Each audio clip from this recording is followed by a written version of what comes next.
At my grandson's 10th birthday, my daughter-in-law stopped me at the door. "We don't want you here. You're poor and meddling." That same week, my late husband's $1 million inheritance was released. She came knocking on my door, asking for money. Subscribe to the channel for more stories like this and comment the city you're watching from. I stood outside my son's house clutching a small gift bag, my heart hammering against my ribs like it always did before these visits. The wrapping paper wasn't perfect, I'd done it myself with dollar store supplies, but inside was a hand-knitted sweater that had taken me 3 weeks to finish. 10-year-old Tommy loved dinosaurs, and I'd managed to work a tiny T-Rex pattern into the front. The sound of children's laughter drifted from the backyard, mixed with adult voices and the splash of water from what I knew was their new pool. Michael had mentioned it briefly during our last phone call 2 months ago, right before the conversation grew awkward and he found an excuse to hang up. I smoothed down my dress, my nicest one, though I'd bought it 5 years ago at a thrift store. Taking a deep breath, I walked up the stone pathway that probably cost more than I spent on groceries in 6 months. Everything about this neighborhood screamed money, from the perfectly manicured lawns to the luxury cars in every driveway. Before I could even ring the doorbell, the front door swung open. Zoe stood there, and the smile that had been starting to form on my face died instantly. She wasn't dressed for a backyard party, she was dressed for a magazine shoot. Her blonde hair was perfectly styled, her makeup flawless, and her white sundress probably cost more than my monthly rent. "Joyce." Her voice was flat, like she was acknowledging a pest that had shown up uninvited. "Hi, Zoe. Happy birthday to Tommy. I brought him a little something." I held up the gift bag, trying to keep my voice cheerful despite the ice in her stare. She glanced at the bag like it might contain something contagious. "We weren't expecting you." My stomach dropped. "Michael said the party started at 2. It's only 2:15. I thought maybe I was a little late, but Joyce." She stepped outside and pulled the door closed behind her, effectively blocking me from entering my own grandson's birthday party. "I'm going to be very clear with you because apparently subtle hints don't work. We don't want you here." The words hit me like a physical blow. I actually took a step backward, nearly tripping over the decorative planter behind me. "I'm sorry, I don't understand. It's Tommy's birthday. I'm his grandmother." Zoe crossed her arms, and I noticed several of the neighbors had stopped their lawn work to watch our conversation. Mrs. Patterson from across the street was pretending to water her roses, but her attention was completely focused on us. "You want to know why you're not welcome?" Zoe's voice got louder, ensuring our audience could hear every word. "Because you're poor and you're intrusive. Every time you come around, you make everyone uncomfortable with your situation." My face burned with shame. My situation? Your little apartment, your thrift store clothes, your handmade gifts that look like something from a church bazaar. She gestured at the gift bag in my hands with obvious disgust. "Tommy's friends are here, Joyce. Their parents drive Teslas and summer in the Hamptons. What do you think they're going to say when they meet Grandma from the wrong side of town?" I felt like I was suffocating. The perfectly landscaped yard seemed to spin around me, and I could hear whispers starting from the neighbors who were now openly staring. Mrs. Patterson had given up any pretense of gardening and was just watching us with her mouth slightly open. "Where's Michael?" I managed to whisper. Zoe's smile was cruel. "Michael agrees with me. He just doesn't have the backbone to tell you himself. He's tired of being embarrassed by his mother who can't take a hint." As if summoned by his name, Michael appeared in the doorway. My son, my baby boy who I'd raised alone after his father died when he was just 7 years old. The child I'd worked 3 jobs to support, who I'd saved every penny for so he could go to college and become the successful businessman he was today. "Mom?" He looked between Zoe and me, and I could see the conflict in his eyes. But when Zoe moved closer to him and slipped her arm through his expression hardened. "Michael, please," I said, hating how my voice cracked. "I just want to wish Tommy happy birthday. I made him something." Michael glanced at the gift bag, then at his wife, then at the neighbors who were clearly enjoying the drama. When he looked back at me, I saw my answer in his eyes before he even spoke. "Mom, maybe this isn't the best time. Tommy's got his friends here, and..." He couldn't even finish the sentence. My own son couldn't even look me in the eye as he chose his wife's cruelty over his mother's love. I set the gift bag down on their front step. "Tell Tommy his grandmother loves him," I said quietly. "And that I'm sorry I wasn't good enough to celebrate his birthday with him." Zoe actually laughed. "Don't be so dramatic, Joyce. It's not about good enough. It's about appropriate." I turned and walked back down that expensive stone pathway, my legs shaking so badly I wasn't sure I'd make it to my 20-year-old Honda Civic. Behind me, I could hear Zoe's voice, bright and cheerful now, calling out to the neighbors. "Sorry about that little scene, everyone. Family drama, you know how it is." More laughter followed, and I knew they were all watching me fumble with my Car keys, watching me struggle to get the door open because my hands wouldn't stop trembling. The engine turned over on the third try, and as I drove away, I caught a glimpse in my rearview mirror of Michael picking up the gift bag I'd left behind, that he didn't open it. He just carried it inside and closed the door. The drive home was a blur of tears and shame. By the time I pulled into the parking lot of my modest apartment complex, I could barely breathe.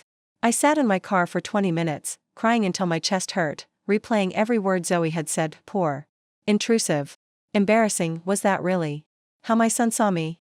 Was that really all I'd become in his eyes? I thought about the years I'd worked doubles at the diner, coming home with feet so swollen I could barely walk, just so Michael could have name-brand school clothes like the other kids.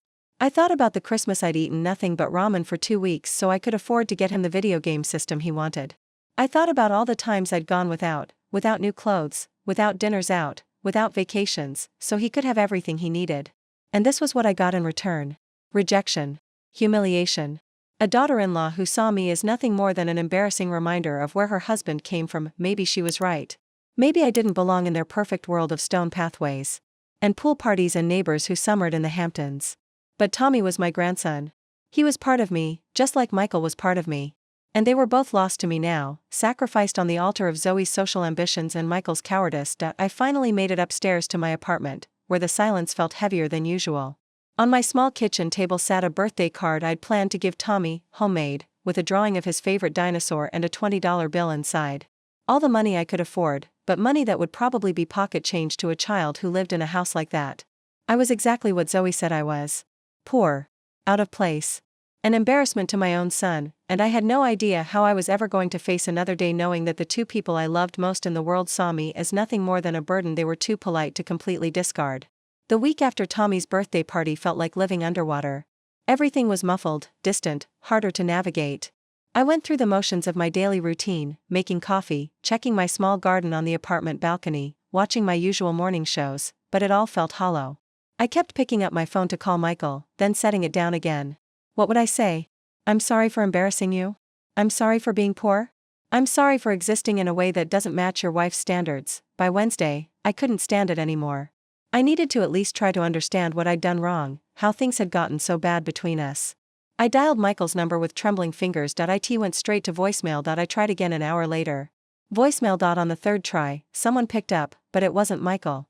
Joyce. Zoe's voice was crisp, businesslike. Michael can't come to the phone right now. I just wanted to talk to him for a few minutes. To explain there's nothing to explain. And frankly, Joyce, these constant calls are becoming harassment. Michael is at work. He has responsibilities. My throat felt tight. I only called 3 times. 3 times today. Plus the 2 texts yesterday. Plus showing up uninvited on Sunday. Her tone grew sharper. Do you see the pattern here? This is exactly what I meant about being intrusive. Zoe, please. I just want to talk to my son. I want to make things right. There was a pause, and when she spoke again, her voice was almost gentle. Almost. Joyce, I think you need to accept that Michael has moved on. He has a family now, a life that works for him. You need to find your own life instead of trying to force your way into ours. The line went dead. I stared at my phone, wondering if this was what drowning felt like. Slow and inevitable, with each breath getting harder to take. That evening, I decided to check Facebook, something I rarely did, but I needed to see Tommy. I needed to see my grandson's face, even if it was just in a photo. Michael's profile had always been private, but I'd been able to see some of his posts because we were friends. Now, when I clicked on his name, I got a message I'd never seen before: this content isn't available right now. He'd blocked me. My hands were shaking as I searched for Zoe's profile. She'd never accepted my friend request anyway, but her profile picture was public. It was a recent photo of her, Michael, and Tommy at what looked like a fancy restaurant. They were all smiling, all perfectly dressed, all looking like the ideal family. Without me. I scrolled through the comments on the photo, and my heart sank even further. Zoe's friends were gushing about how beautiful their family was, how lucky they were, how perfect everything looked. And then I saw a comment that made my stomach drop. Thank God you finally set some boundaries with Michael's mother. Some people just don't know when they're not wanted. Zoe had liked the comment. I kept scrolling, morbid curiosity driving me to read more. There were several other comments along the same lines, all from people I didn't recognize but who clearly knew about our situation. Family drama is so exhausting. Good for you for protecting your peace. Some people think being related gives them the right to be toxic. It's so hard when in-laws don't understand boundaries. Each comment felt like a knife twist. Zoe had told people about what happened. She'd painted me as the problem, the toxic in-law who couldn't take a hint. And all her friends were congratulating her for cutting me out. I closed the laptop and sat in my dark living room, feeling smaller than I'd ever felt in my life. It wasn't just that I'd been excluded from the birthday party. I'd been systematically erased from their lives, and apparently everyone in their social circle thought it was justified. Thursday morning, I ran into Mrs. Chen from down the hall at the mailboxes. She'd always been friendly, asking about Michael and Tommy whenever we saw each other. "Joyce, how are you, dear? How's that grandson of yours?" I forced a smile. "He's doing well. Just turned 10 last weekend." "Oh, how wonderful. Did you have a nice celebration?" The question hit me like a punch to the gut. "Yes, Elite. It was lovely." Mrs. Chen beamed. "I bet he loved whatever you made for him. You're always knitting something beautiful for that boy." I mumbled something noncommittal and escaped to my apartment, where I promptly burst into tears. Even lying about it felt pathetic. I couldn't even maintain the pretense that I had a relationship with my own grandson. That afternoon, I decided to drive by Michael's office. Not to go in, I wasn't that desperate yet, but just to see him. Maybe catch him in the parking lot where Zoe couldn't intercept our conversation. I sat in my car for 2 hours, watching the steady stream of well-dressed professionals come and go from the glass office building where Michael worked as a marketing director. Finally, I saw him emerge with a group of colleagues. He was laughing at something someone had said, looking relaxed and successful in his expensive suit. I started to get out of my car, then stopped. What was I going to do? Chase him across the parking lot like some kind of stalker? Beg him to talk to me in front of his coworkers? Instead, I just watched as he got into his BMW and drove away. He looked happy, content, like someone whose life was complete without me in it. That night, I called my sister Margaret in Phoenix. We hadn't talked in months, but I desperately needed to hear a friendly voice. "Joyce? Is everything okay? You sound terrible." I told her everything, about the birthday party, about being blocked, about the Facebook comments. Margaret listened without interrupting, making sympathetic sounds at all the right moments. "Oh, honey," she said when I finished. "That daughter-in-law sounds like a real piece of work. But what if she's right, Maggie? What if I am intrusive? What if I have been embarrassing Michael without realizing it? Joyce Elizabeth Martinez, you listen to me. You raised that boy by yourself after David died. You worked yourself to the bone to give him every opportunity. You are not the problem here." Her words should have been comforting, but they just made me cry harder. Then why does it feel like I'm losing him? Because some people get a little money and power and forget where they came from.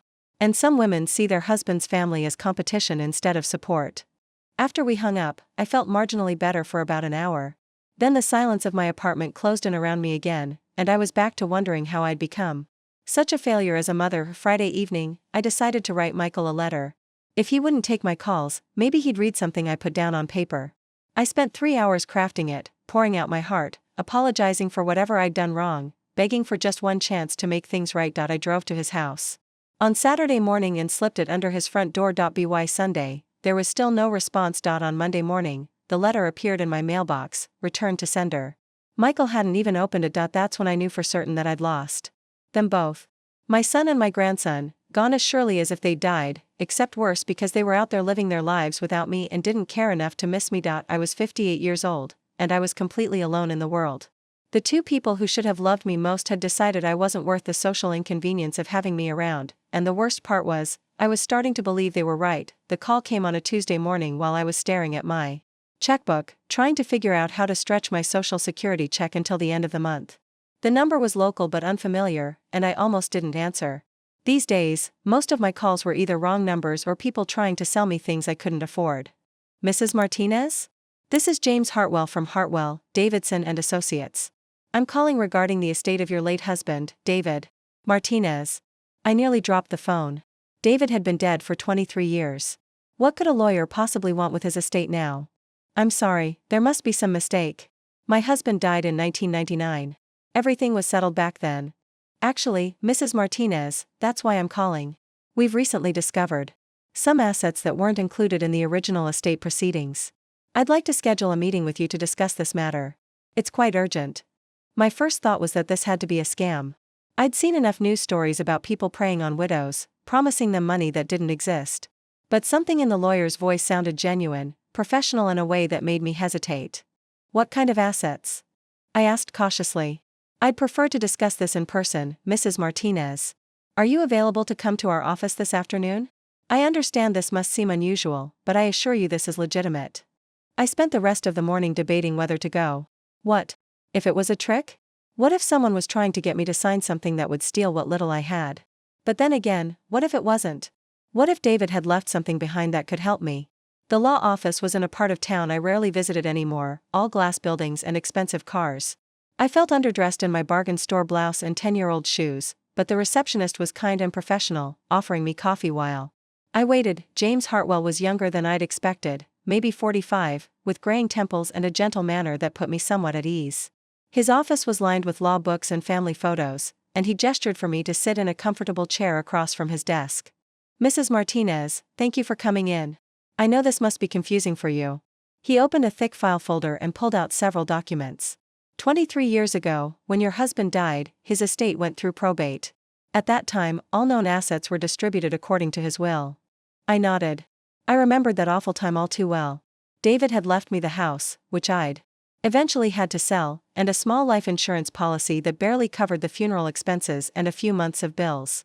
However, Mr. Hartwell continued, David had made some investments through his employer's retirement plan that weren't properly disclosed during probate. The company has since been bought and sold several times, and in the process of updating their records, they discovered these forgotten accounts. He slid a document across the desk to me. The letterhead showed a financial services company I'd never heard of, but what made my breath catch was the number at the bottom of the page. This can't be right, I whispered, staring at the figure. This says, $412,000, Mr. Hartwell finished gently. Plus interest and dividends that have been accumulating for over 2 decades. The room seemed to tilt sideways. I gripped the arms of my chair, certain I was having some kind of hallucination. $400,000? That was more money than I'd seen in my entire life combined. But how is this possible? David worked at a factory. We never had money like this. Mr. Hartwell smiled kindly. Your husband was apparently quite forward-thinking about retirement planning. According to the records, he started investing small amounts from each paycheck into a diversified portfolio when he was in his 20s. The amounts were modest, maybe $50 or $75 per month, but over time, with compound interest and market growth, those investments grew substantially. I thought about David, how he'd always been careful with money, how he'd clip coupons and comparison shop for everything. I'd teased him about it sometimes, calling him my penny-pinching husband. I'd never known he was secretly building a nest egg for our future. The company has been trying to locate you for several months, Mr. Hartwell continued. They finally tracked you down through public records. The money is rightfully yours, Mrs. Martinez. We just need to complete some paperwork to transfer the funds. I stared at the documents, my eyes filling with tears. David had been gone for 23 years, but somehow he was still trying to take care of me. All those years of struggling, of working multiple jobs, of watching every penny, and this money had been sitting there the whole time, waiting for me. Mrs. Martinez? Are you all right? I wiped my eyes and looked up at the kind lawyer. I'm sorry, it's just, this is overwhelming. Are you certain this is legitimate? He reached into his desk drawer and pulled out a business card. I understand your caution. Here's the contact information for the financial company holding the funds. You can call them directly to verify everything I've told you. I've also prepared a list of questions you should ask to satisfy yourself that this is legitimate. For the next hour, Mr. Hartwell walked me through the paperwork, explaining each document in language I could understand. He also gave me the names of several financial advisors who could help me manage the inheritance wisely.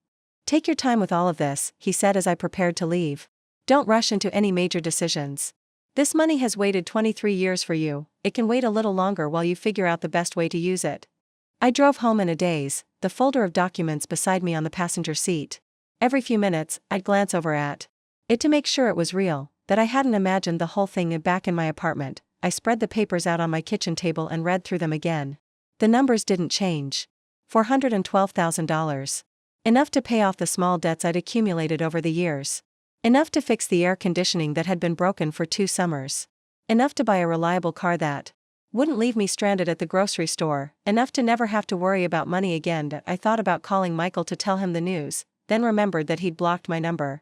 For a brief moment, I felt a stab of the old pain, the rejection and humiliation from Tommy's birthday party. But then something strange happened. Instead of the crushing weight I'd been carrying for weeks, I felt lighter. I wasn't the pathetic Embarrassing woman Zoe had made me out to be. I wasn't the burden that Michael seemed to think I'd become. I was a woman with options, with resources, with the ability to make choices about my own life. I picked up the phone and called the financial company, just as Mr. Hartwell had suggested. After being transferred twice, I spoke with a representative, who confirmed everything the lawyer had told me. The money was real. It was mine. And I could access it as soon as the paperwork was processed. That night, I sat on my small balcony, looking out at the city lights and thinking about David.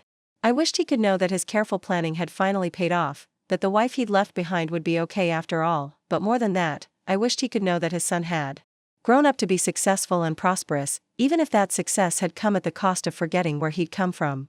Even if prosperity had made him ashamed of the mother who'd sacrificed everything to give him his start in life. Tomorrow, I would begin the process of claiming my inheritance. Tonight, I would sit with the knowledge that everything was about to change. I just wasn't sure yet whether I'd share that change with the son who decided I wasn't worth his time, or the daughter-in-law who'd made it clear I would never be welcome in their perfect world. For the first time in weeks, I fell asleep easily. And for the first time in years, I slept without worrying about money. 3 weeks after meeting with Mr. Hartwell, the money was officially mine. $412,000, sitting in my new bank account like a dream I was afraid to wake up from. The first thing I did was pay off my credit cards, all 3 of them, with their embarrassingly small balances that had still kept me awake at night worrying about interest rates. The second thing I did was nothing. I kept going to the same grocery store, kept buying the generic brands, kept checking my receipts twice before leaving the parking lot. The only difference was that now when I saw the total, my heart didn't skip a beat with anxiety. I could afford those groceries and 100 times more, but I didn't tell anyone. Not my sister Margaret, not my neighbor Mrs. Chen, and certainly not Michael. Something inside me wanted to keep this secret close, like a warm coat I could wrap around myself whenever the world felt cold. The 3rd week after the inheritance cleared, I finally made my first real purchase. It wasn't anything dramatic. Just a new air conditioning unit for my apartment. The old one had wheezed through 2 brutal summers before finally giving up completely last month. I'd been sleeping with fans and ice packs, telling myself it built character. The installation crew arrived on a Thursday morning, 2 cheerful men who had the old unit out and the new one running in less than 4 hours. When they left, I sat in my living room for the first time in months without sweating, feeling the cool air wash over me like a blessing. That afternoon, I decided to venture out to the grocery store where I'd been shopping for 15 years. Same store, same routine, but something felt different as I walked through the automatic doors. Maybe it was the way I stood a little straighter, or maybe it was just knowing I could buy anything I wanted without checking my account balance first. I was in the produce section, actually buying strawberries without calculating the cost per pound, when I heard a familiar voice behind me. Joyce? Joyce Martinez? I turned to find Linda Hoffman, a woman I'd known from Michael's elementary school PTA meetings 20 years ago. Her daughter and Michael had been in the same class, and we'd worked together on several fundraisers back when I thought I'd have time for such things. Linda. How nice to see you. I was genuinely pleased. Linda had always been kind to me, never making me feel less than because I was a single mother working multiple jobs. You look wonderful, she said, and something in her tone made me realize it was true. The constant stress lines around my eyes had softened. I wasn't hunched over with the weight of financial worry. How's Michael doing? And that grandson of yours? The familiar pain flickered through my chest, but it was duller now, more manageable. They're doing well. Tommy just turned 10. Oh, how wonderful. I bet you spoiled him rotten for his birthday. I smiled and deflected the conversation back to Linda's family. We chatted for 15 minutes, and as we talked, I noticed something I hadn't experienced in years. I wasn't apologizing for anything. Not for taking up her time, not for my appearance, not for existing in the same space as someone who clearly had more than I did. When we parted ways, Linda gave me a warm hug. We should have coffee sometime. I've missed seeing you around. I'd like that, I said, and meant it. That evening, I did something I hadn't done in months. I ordered dinner from a restaurant. Nothing fancy, just Chinese takeout from the place down the street, but I ordered extra, got the dishes I actually wanted instead of whatever was cheapest, and I didn't calculate the tip 3 times before handing it to the delivery driver. I ate while watching an old movie, savoring every bite and the simple luxury of not having to cook and clean up afterward. Somewhere between the sweet and sour pork and the fortune cookie, I realized something profound had shifted inside me. I wasn't just financially secure now. I was free from the constant anxiety that had been my companion for so many years. Free from the shame that had made me apologize for taking up space in the world. Free from the desperate need for approval that had made Michael's rejection cut so deep. The next morning, I woke up early and looked at myself in the bathroom mirror. Really looked, maybe for the first time in years. I saw a 58-year-old woman with kind eyes and silver-streaked hair that could use a proper cut. I saw someone who'd survived and endured and raised a successful son despite impossible odds. I saw someone worthy of respect, even if her own child couldn't see it. I made an appointment at a salon I'd walked past hundreds of times but never entered because it looked too expensive. The stylist, a young woman named Carmen with purple highlights and genuine enthusiasm, spent an hour cutting and coloring my hair while chatting about everything from the weather to her plans to open her own shop someday. "You have beautiful bone structure," she said as she worked. "This cut is going to bring out your cheekbones." When she spun the chair around for the reveal, I barely recognized myself. The woman in the mirror looked confident, polished, alive. In a way I hadn't seen in decades. "Do you love it?" Carmen asked, bouncing on her toes with excitement. "I love it," I said, and I meant it. Over the following weeks, I made small changes. I bought clothes that actually fit properly instead of whatever was on the clearance rack. I replaced my ancient Honda with a reliable used Toyota that didn't make suspicious noises when I started it. I joined a book club at the library and discovered I had opinions about literature that other people found interesting. But through it all, I kept my secret. When Mrs. Chen commented on my new hair, I thanked her and changed the subject. When the book club ladies complimented my outfit, I smiled and deflected to discussing the novel we'd read. When my sister Margaret called and I sounded happier than I had in months, I attributed it to the changing season and a good book I'd been reading. I wasn't ready to share this transformation with the world yet. It felt too precious, too fragile. Like a butterfly that needed time to dry its wings before it could fly. But I did wonder, sometimes, what Michael would think if he saw me now. Would he recognize the confident woman his mother had become? Would he be proud of her resilience, her ability to rebuild herself after being torn down, or would he just see the same embarrassing burden Zoe had convinced him I was? It didn't matter. I told myself. This wasn't about Michael anymore. This was about Joyce Martinez, who had spent too many years believing other people's assessments of her worth. One evening, as I was leaving the grocery store with my weekly shopping, still careful with money but no longer anxious about it, I passed the magazine rack near the checkout counters. A headline on one of the women's magazines caught my eye: "Reinventing yourself after 50, it's never too late to bloom." I didn't buy the magazine, but the headline stuck with me as I drove home to my comfortably cool apartment, my new car running smoothly, my reflection in the rearview mirror showing a woman I was finally learning to respect. Maybe it wasn't too late to bloom after all. Maybe the best years of Joyce Martinez's life were just beginning, and maybe, just maybe, the people who had written me off would eventually realize what they had lost. It was a Saturday morning, 2 months after my inheritance had become real, when the knock came at my door. I was enjoying my second cup of coffee and reading a novel from my book club, a luxury I'd never afforded myself before, the simple pleasure of reading for enjoyment rather than falling asleep exhausted every night. Through the peephole, I saw a figure I hadn't expected to see on my doorstep ever again. Zoe stood there, but this wasn't the perfectly polished woman who had humiliated me at Tommy's birthday party. Her hair was pulled back in a messy ponytail, her designer clothes wrinkled like she'd slept in them. Even through the distorted glass, I could see the tension in her shoulders. I opened the door but kept the chain lock engaged, creating just enough space to speak through. "Zoe, this is unexpected." She looked startled by my appearance, her eyes widening as she took in my new haircut, my well-fitted clothes, the confidence in my posture that hadn't been there before. "Joyce, we need to talk." "Do we?" I kept my voice neutral, curious to see what had brought Michael's wife to my door after months of treating me like I didn't exist. "Please, can I come in? It's important. It's about family." I almost laughed at that. Family. Now she wanted to talk about family. But something in her expression held me back. She looked desperate in a way that was almost painful to witness. I unlatched the chain and stepped aside. "Come in." Zoe entered my apartment, and I watched her eyes dart around, taking in the changes. The new air conditioning humming quietly. The fresh flowers on my coffee table, another small luxury I'd allowed myself. The stack of books from the library, the comfortable throw pillows I'd bought to replace the worn ones I'd had for years. "Your place looks different," she said, settling uneasily on the edge of my sofa. "Would you like some coffee?" I asked, more out of ingrained politeness than genuine hospitality. "Please." I took my time in the kitchen, partly to make the coffee, and partly to compose myself. Whatever Zoe wanted, it had to be significant for her to swallow her pride and come here. The woman who had publicly declared me too poor and intrusive to attend my own grandson's birthday party was sitting in my living room, asking for my time. When I returned with 2 mugs, Zoe accepted hers with hands that trembled slightly. She'd always been perfectly controlled before, every gesture calculated for maximum effect. This nervousness was new.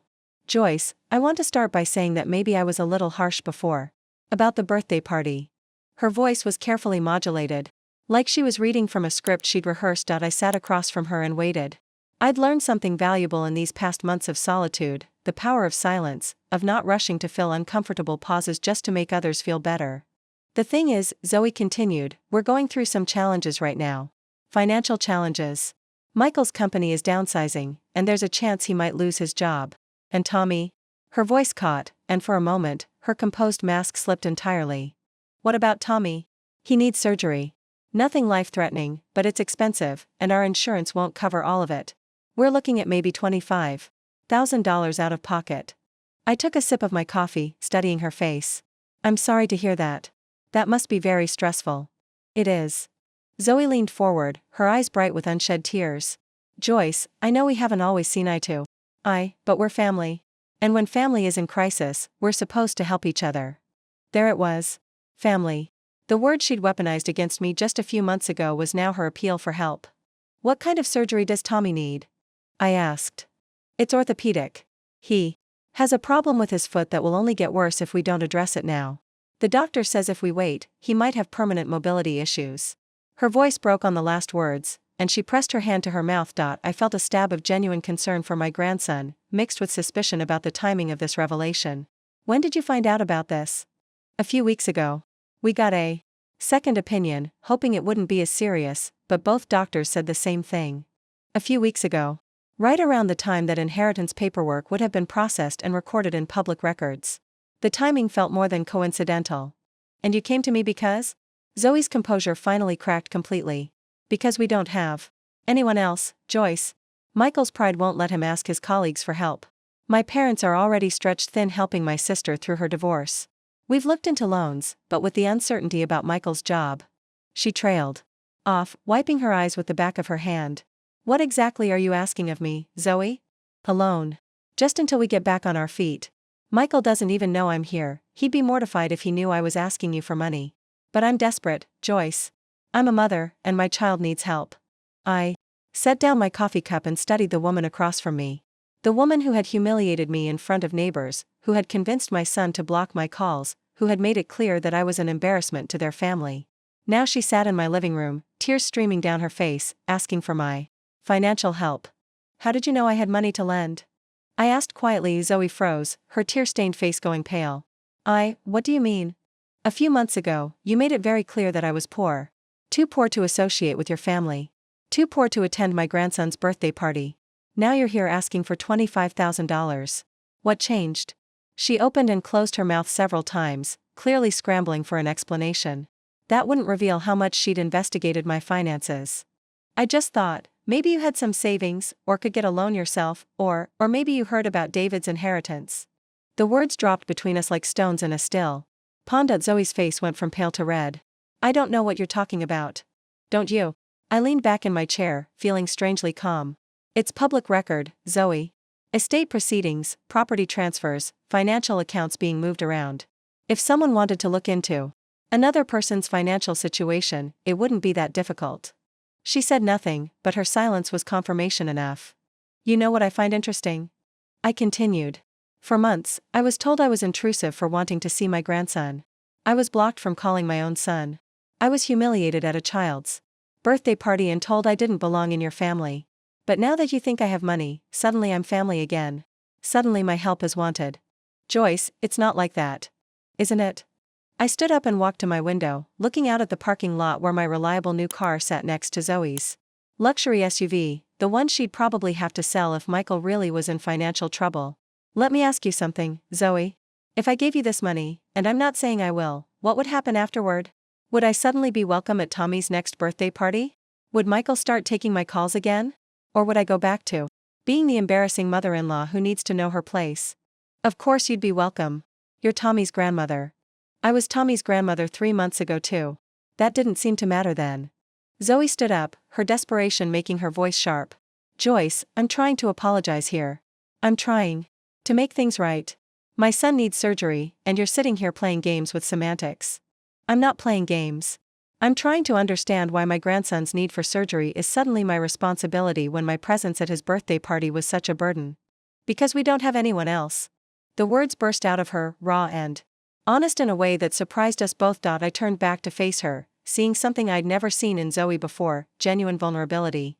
Not the calculated emotion she displayed moments before, but real fear for her child. Tell me about the surgery, I said quietly. Tell me what's really wrong with Tommy. For the next 20 minutes, Zoe explained her son's condition in detail that convinced me this part, at least, was true. Tommy had been complaining about foot pain for months, and they'd initially dismissed it as growing pains. By the time they took him to a specialist, the problem had progressed to the point where surgery was the only option to prevent permanent damage. I know I don't deserve your help, she said finally. I know I was cruel to you. But Tommy is innocent in all this. He's just a little boy who needs his grandmother, even if I was too stupid and proud to see it before. I looked at this woman, who had caused me so much pain, who was now asking for my help, and felt something I hadn't expected, pity. Not for her situation, but for the prison of pride and appearances she'd built around herself. I need to think about this, I said finally. How long? The desperation was back in her voice. I'll give you an answer by tomorrow evening. It wasn't the immediate yes she'd clearly hoped for, but it wasn't a no either. She nodded, gathering her purse with hands that still shook slightly. Joyce, she said as I walked her to the door, whatever you decide, I want you to know that I'm sorry. Really sorry. For all of it.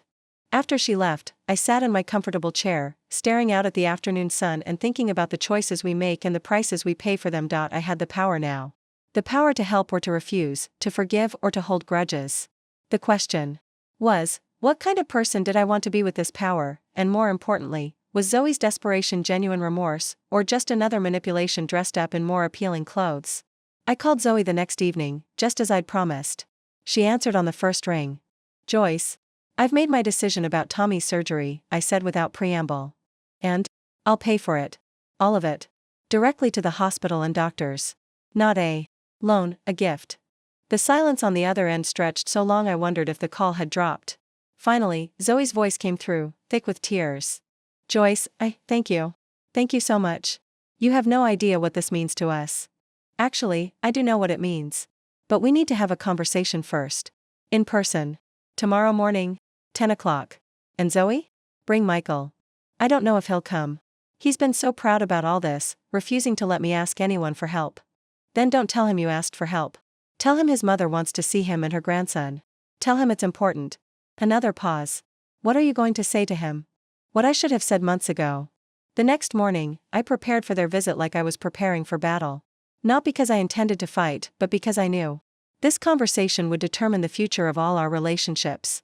I made coffee, set out some pastries I'd bought from the bakery down the street, and arranged 3 chairs around my small kitchen table. I was wearing one of my new outfits, nothing flashy, but well fitted and elegant in a way that made me feel confident. My hair was styled, my makeup understated but polished. I looked like a woman who had her life together, because for the first time in years, I did. They arrived exactly at 10. Michael looked uncomfortable, clearly having been dragged there by his wife. Tommy wasn't with them, probably at a friend's house. Michael's eyes widened slightly when he saw me, taking in the changes just as Zoe had the day before. Mom, you look. He stopped, seeming at a loss for words. Different, I supplied with a small smile. Come in, both of you. We have things to discuss. They settled at my kitchen table, accepting coffee but sitting stiffly, like they were waiting for bad news. In a way, I suppose they were. Zoe told you about Tommy's surgery, I began, looking directly at Michael, his face flushed with embarrassment. Mom, I didn't ask her to come to you. I didn't even know she was going to. I know you didn't. You wouldn't have, because you've been taught that asking your mother for help is somehow shameful. Michael's jaw tightened. It's not about shame. It's about being independent, taking care of my own family. Is it? Or is it about maintaining the fiction that you don't need the woman who raised you? That you've somehow transcended your humble beginnings? That's not fair. Isn't it? I leaned forward, my voice calm but firm. Michael, do you remember what you used to call me when you were little? He looked confused by the change in direction. What do you mean? You called me Supermom. Remember? When you'd wake up from a nightmare and I'd be there. When you got sick and I'd stay up all night taking care of you. When you needed help with homework or wanted to learn to throw a baseball. Supermom. His expression softened slightly at the memory. Do you know why you called me that? I continued. Because even as a child, you could see that I was doing the impossible. Working 3 jobs, keeping us afloat financially, making sure you had everything you needed for school and sports and life. I was your hero then. You were, he said quietly. So what happened, Michael? When did Supermom become an embarrassment? When did the woman who sacrificed everything for you become someone you couldn't bear to have at your son's birthday party? Zoe shifted uncomfortably in her chair, but I kept my eyes on my son. This conversation was long overdue. When did you start believing that where you came from was something to be ashamed of instead of something to be proud of? Michael's eyes filled with tears. Mom, I never meant. Yes, you did. You absolutely meant it. You chose to believe your wife when she told you I was an embarrassment.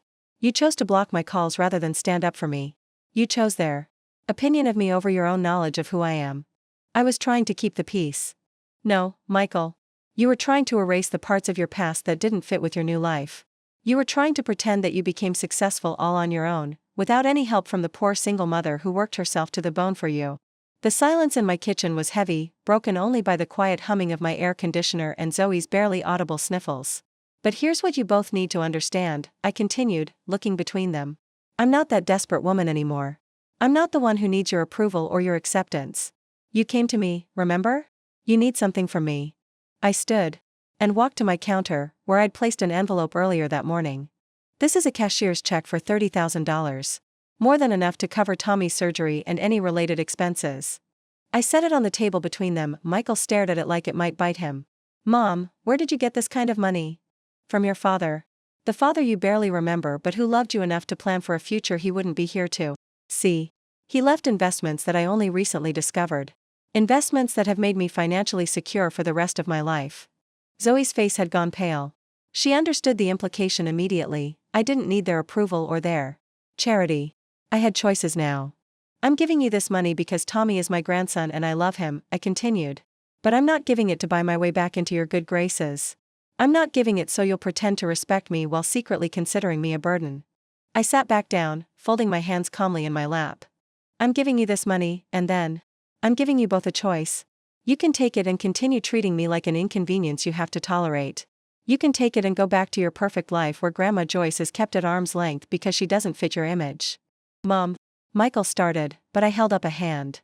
Or you can take it and decide that maybe, just maybe, the woman who raised you deserves better than being treated like a charity case. You can decide that Tommy deserves to know his grandmother, not the version of me you've created in your minds, but the real me. I looked directly at Zoe. You can decide that a child is better served by having more people who love him in his life, even if one of those people shops at discount stores and drives a sensible car instead of a luxury SUV. Zoe was crying openly now, but I wasn't finished. But understand this, I'm not begging for a place in your lives anymore. I'm offering you a place in mine. The choice is yours, but you need to make it now, today, because this is the last time I'm having this conversation. Michael reached for the check with trembling hands. Mom, we want you in our lives. Of course we do. Do you? Because 3 months ago, you wanted me blocked from your phone and banned from your house. I was wrong. The words came out as barely a whisper. I was so wrong, and I'm sorry. Are you sorry because you need my money, or are you sorry because you treated your mother badly? He looked up at me, and for a moment I saw my little boy again, the one who used to crawl into my lap when he was scared. I'm sorry because I forgot who you are. I'm sorry because I let other people's opinions matter more than my own mother's feelings. I'm sorry because I was ashamed of the best person I've ever known. I felt my own eyes fill with tears, but I blinked them back. This was too important to get lost in emotion. And you, Zoe? What are you sorry for? She wiped her face with the back of her hand. I'm sorry for judging you. For thinking that money and appearances were more important than character. For keeping Tommy away from someone who loves him. She took a shaky breath. I'm sorry for being the kind of person who had to lose everything before she could see what really mattered. I studied both of their faces, looking for signs of manipulation or false promises. What I saw instead was genuine remorse and, more importantly, genuine fear, not of losing my money, but of losing me. All right, I said finally. Then here's what's going to happen. You'll take this money and get Tommy the surgery he needs. And next month, when he's recovered, we're going to have a proper birthday celebration for him. Here, in my apartment. Nothing fancy, nothing expensive. Just family. Yes, Michael said immediately. Whatever you want. I don't want you to do whatever I want, Michael. I want you to want your son to know his grandmother. I want you to be proud of where you came from instead of ashamed of it. I stood and moved toward my living room, gesturing for them to follow. I want you to see this apartment not as a reminder of your humble beginnings, but as a symbol of resilience. I want you to look at your mother and see not an embarrassment, but a woman who survived and thrived despite impossible circumstances. We stood together in my small but comfortable living room, and for the first time in years, it felt like we were actually a family. I'm not going to change who I am to fit into your world, I continued. I'm not going to pretend to be wealthier or more sophisticated than I am. But I'm also not going to apologize for being exactly who I am. Take me as I am, or don't take me at all. Michael crossed the room and pulled me into a hug that reminded me of all the hugs I'd given him when he was small and the world felt too big and scary. I want to take you exactly as you are, he whispered against my hair. I want Tommy to know. His super mom grandmother. 3 weeks later, Tommy's surgery was successful, and 2 weeks after that, we celebrated his belated birthday in my apartment. Nothing fancy, just homemade cake, a few simple games, and a hand-knitted sweater with a dinosaur on it, but this time, when Tommy opened his present, his parents didn't look embarrassed. They looked proud, and when he threw his arms around me and called me the best grandma in the world, I knew that sometimes the best victories aren't about revenge or proving others wrong, sometimes they're simply about knowing your own worth and refusing to settle for less than you deserve. I was 58 years old, financially secure, and finally free from the need for anyone else's approval, and for the first time in my life, that felt like enough.